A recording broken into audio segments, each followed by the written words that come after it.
Welcome back to my channel, Maleigh of MLAartistry, here today to show you the bushy brow. Regardless what your brows look like, I'm going to show you how to mimic hair to really be able to achieve the perfect bushy brow.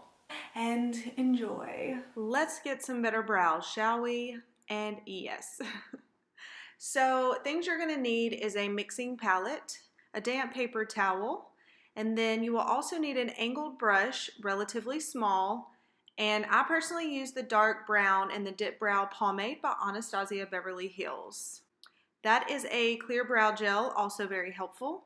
So to begin, I'm going to brush my hair in the direction that I want to visualize my brow going. Right now, I'm going to get some of that product out onto the palette. The reason I'm doing this is because your product will dry out, so please close the product as soon as possible.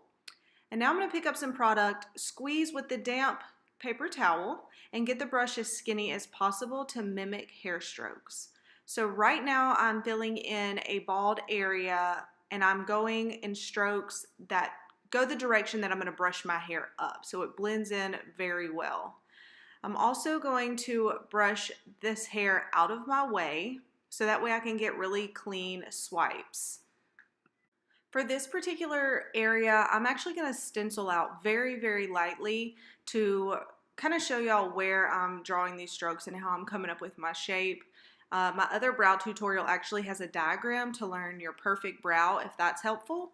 But I kind of have this down pat, so I'm just going to show y'all the shape I like my brow. And I'm brushing my hair up to make sure that it does meet the outside, because I do want to kind of cover up the lines I'm drawing to make it look really natural, and obviously a little bit of hair, natural hair in the mix will just really set everything off. Typically, I would do my brows first. I wanted to show y'all what this looks like with a full face on, see everything put together. But if you're a beginner, I would definitely suggest doing your brows first. That way you can clean up around with a Q-tip, concealer, whatever you see fit. And now you see that space right there. We are going to go in and fill that in. I'm doing brush strokes more vertical, and then it's going to kind of angle going inward, because that's how my natural hair there actually goes. That's the direction. If your brow hair goes more inward, I would make my strokes a little more inward to make it look more natural. And then just brush it out to make sure you haven't missed an area. Go back, adjust. Do not be scared to really play with it, work with it. If you don't like it, you can always take it off. It is only makeup, and practice makes perfect. We're gonna dive right into the next brow. The reason I'm showing you both, I just really wanna implement my method so that hopefully it sticks better for you. So I'm gonna show you again underneath. All I did was bring brush strokes into my brow.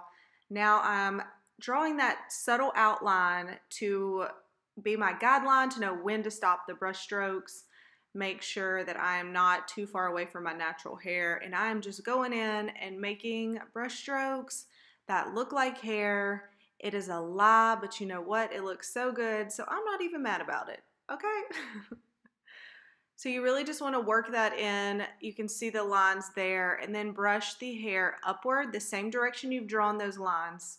And then of course, if your brow does not go to the point which it's supposed to, like mine, fill that in.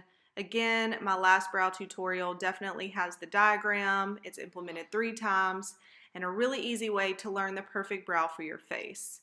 Now I'm brushing in brow gel, and that is just going to really make that brow pop. If you have any questions, please don't hesitate to drop them in the comments section. Also, like, comment, share, and subscribe, and check out the product details below.